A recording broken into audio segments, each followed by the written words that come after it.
അപ്പോൾ NP ആണ് എന്നോട് ആദ്യം ചോദിച്ചത്, നിങ്ങൾ M. ഗോവിന്ദൻ്റെ എന്തൊക്കെ വായിച്ചിട്ടുണ്ട്? ഞാൻ ചെയ്ത് M. ഗോവിന്ദൻ 1970 അദ്ദേഹം എന്നെ കഠിനമായി പരിഹസിക്കുകയും പുച്ഛിക്കുകയൊക്കെ ചെയ്തു. ആ പേരേ കേട്ടിട്ടില്ല. അപ്പോൾ അങ്ങനെ ഗോവിന്ദൻ്റെ അന്വേഷണത്തിൻ്റെ അറിവിൻ്റെ ഫലങ്ങൾ, അന്വേഷണത്തിൻ്റെ ആരംഭം, സ്വല്പം ചിന്തിച്ചാലെന്ന്, അങ്ങനെ ഓരോ പുസ്തകങ്ങൾ. അപ്പോൾ അദ്ദേഹം ഒരു ചിന്തകനാണ്, ഗദ്യകാരനാണ്, ഇടയ്ക്ക് കവിത എഴുതാറെന്നൊക്കെ കേട്ട്. ഇങ്ങനെ എനിക്ക് ഗോവിന്ദനെ പറ്റിയപ്പോൾ NP മുഹമ്മദിൻ്റെ മുമ്പിൽ വലിയൊരു ഇമേജാണ്. അന്നും ഇന്നും എൻ്റെ ഗുരുസ്ഥാനത്തുള്ള ഒരാളാണ് NP. ഞാൻ അനവധി കാര്യങ്ങൾ അദ്ദേഹത്തിൽ നിന്ന് പഠിച്ചിട്ടുണ്ട്. അദ്ദേഹത്തിൻ്റെ ശിഷ്യപ്പെട്ടാണ് ഞാൻ പലപ്പോഴും പല കാര്യങ്ങൾ ചെയ്തത്. ഇപ്പോൾ ഉദാഹരണം പറഞ്ഞാൽ ഇസ്ലാമിക ശരീഅത്തിലെ കൊള്ളരായ്മകളൊക്കെ എനിക്ക് ബോധ്യമാക്കി തന്ന NP ആണ്. അങ്ങനെ എങ്ങനെയാണ് എഴുതുക, എങ്ങനെയാണ് അത്തരം കാര്യങ്ങൾ പ്രസംഗിക്കുക, എങ്ങനെ പ്രവർത്തിക്കുക എന്നൊക്കെ അദ്ദേഹത്തെ കണ്ട ഞാൻ പഠിച്ചത്.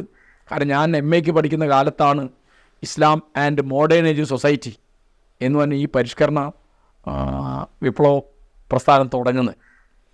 അതിൽ ഇസ്ലാം ആൻഡ് മോഡേൺ ഏജ് സൊസൈറ്റി എന്ന് പറഞ്ഞാൽ കാലത്തിനും ദേശത്തിനും അനുസരിച്ച് ഇസ്ലാമിക ശരീഅത്ത് പരിഷ്കരിക്കണം എന്നുള്ള വാദമാണ്.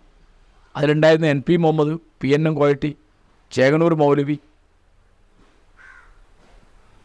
നമ്മുടെ RECയിലെ പ്രിൻസിപ്പലും പിന്നീട് അലിഗഡ് യൂണിവേഴ്സിറ്റി പ്രോ വൈസ് ചാൻസലറൊക്കെ ആയ KM Bahauddin, Moosa A. Bakkar, Salam Karassery, MA Pakkar Koya, EA Koya, doctor Usman Koya തുടങ്ങിയ ആളുകളാണ്. അപ്പോൾ ഗോവിന്ദനെ പറ്റി എനിക്ക് വലിയൊരു ധാരണയുണ്ട്. കാരണം അന്ന് സമീക്ഷ നടക്കുന്നുണ്ട്. അപ്പോൾ NPയുടെ കയ്യിൽ സമീക്ഷയുടെ പല ലക്കങ്ങളൊക്കെ ഞാൻ ചിലത് കണ്ടിട്ടുണ്ട്. അപ്പോൾ NP പൊതുവെ ആരെയും അംഗീകരിക്കാത്ത ഒരാളാണ്. ഒരുപാട് അദ്ദേഹത്തിന് പിടിക്കില്ല. അദ്ദേഹത്തിന് വലിയ ബഹുമാനമാണ് ഉറൂബിനോട്, ബഷീറിനോട്, R. രാമേന്ദ്രനോട്, കുമാരനാശാനോട്. പിന്നെ NPക്ക് ബഹുമാനമുള്ള ഒരാളാണ് ഗോവിന്ദൻ. അപ്പോൾ ഈ ഗോവിന്ദനെ അന്ന് കണ്ട് പരിചയമായി. എനിക്ക് വലിയ പരിഭ്രമായി ഒന്നിനുമ്പോൾ ഇങ്ങനെ ഇരിക്കുന്നു. പിന്നെ അവിടുന്ന് അന്ന് ഇവരുടെ കൂടെ ചായയും ദോശയൊക്കെ കഴിച്ചു. പിന്നെ ഇവർ യൂണിവേഴ്സിറ്റി ഗസ്റ്റ് ഹൗസിലേക്ക് വരുമ്പോൾ എന്നോട് റൂമിലേക്ക് ചെല്ലാൻ പറഞ്ഞു ഗംഗാരൻ മാഷ്. അങ്ങനെ അവിടെ 2 മണി വരെ വർത്തമാനം പറഞ്ഞു. ഗോവിന്ദൻ്റെ പണി ഇങ്ങനെ വർത്തമാനം പറയണം. അത് വർത്തമാനം പറയാമെന്ന് പറഞ്ഞാൽ നമ്മൾ എനിക്ക് നമ്മോടാ പറഞ്ഞത്. ചിലപ്പോൾ നമ്മളോടാവും, ചിലപ്പോൾ നമ്മോടാവില്ല. നമ്മളൊരു കാര്യം ചോദിച്ചിട്ടുണ്ടാവും, ഒരു സംശയം ചോദിച്ചിട്ടുണ്ടാവും, അല്ലെങ്കിൽ ഒരു തർക്കം പറഞ്ഞിട്ടുണ്ടാവും. അപ്പോൾ ഗോവിന്ദൻ ഇങ്ങനെ സംസാരിക്കും. നിങ്ങൾ ശ്രദ്ധിക്കുന്നുണ്ടോ ഇല്ലേ എന്ന് അദ്ദേഹം ശ്രദ്ധിക്കില്ല. അദ്ദേഹം ഇങ്ങനെ പറഞ്ഞുകൊണ്ടേ ഇരിക്കുകയാണ്. അത് ഡയലോഗ് എന്നുള്ളതിന് പലപ്പോഴും മോണോലോഗാണ്. ചിലപ്പോൾ നിങ്ങൾക്ക് മനസ്സിലാവും, ചിലപ്പോൾ മനസ്സിലാവില്ല.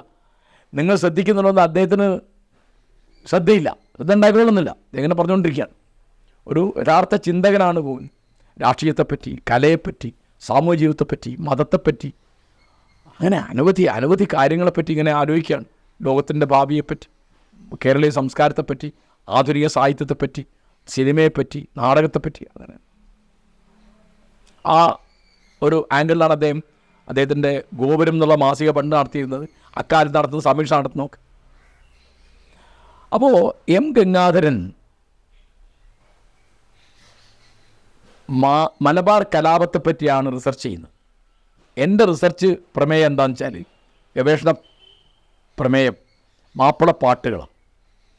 അപ്പോൾ ഗംഗാധരൻ മാഷ് ഒരു ദിവസം വന്നിട്ട് എന്നോട് പറഞ്ഞു, എടോ നമുക്ക് മദ്രാസിലേക്ക് പോവാം. എന്താ?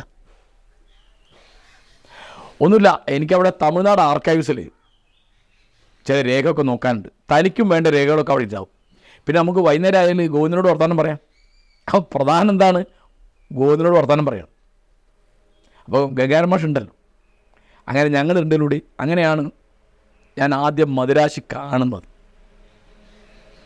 അപ്പോൾ അവിടെ മലബാർ മുസ്ലിം അസോസിയേഷൻ എന്നൊരു സാധനമുണ്ട്.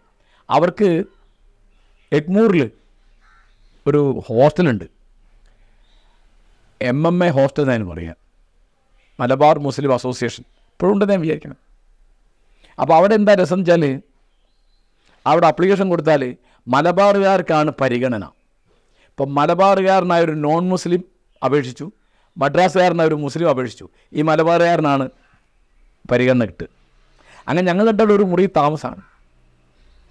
രാവിലെ ആർക്കൈവ്സിൽ പോവും, അവിടുന്ന് പഴയ രേഖകളൊക്കെ നോക്കും. വൈകുന്നേരം ആയാൽ ഗോവിന്ദൻ്റെ ആ അഡ്രസ്സ് എനിക്കിപ്പോഴും കാണാപ്പാടുണ്ട്.